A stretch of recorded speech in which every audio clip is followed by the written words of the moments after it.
అందరికీ నమస్కారం. నేను మీ కందగట్ల పరశురామ నేతను. మనం ఈరోజు ఒక చిట్టి కథ తెలుసుకుందాం. ఓ మహర్షి ఓ నది ఒడ్డున ఓ చిన్న కుటీరంలో జీవిస్తూ దైవధ్యానం చేసుకుంటున్నాడు. ఓ రోజు ఓ తల్లి తన 2 ఏళ్ల పిల్లని తెచ్చి ఆయన దగ్గర వదిలి అడిగింది, స్వామి, స్నానం చేసి వస్తాను, నేను వచ్చేదాకా నా బిడ్డని చూసుకుంటారా? ఆ మహర్షి బదులుగా తల ఊపాడు.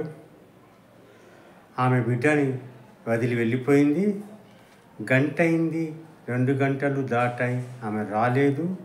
ఆ రోజు గడిచినా రాలేదు, వారం గడిచినా రాలేదు, వారాలు నెలలు, నెలలు సంవత్సరాలు అయ్యాయి, కానీ ఆమె రాలేదు.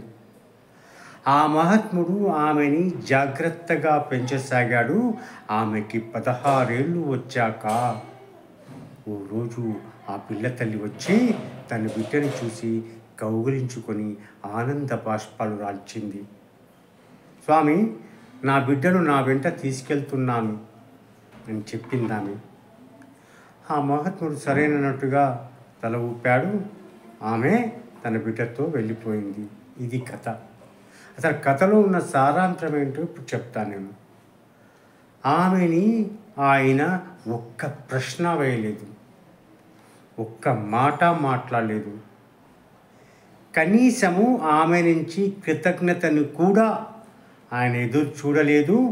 ఆ బిడ్డ తన దగ్గరికి రాక మునుపు ఆయన మనస్థితి ఎలా ఉందో ఇప్పుడు అలాగే ఉంది.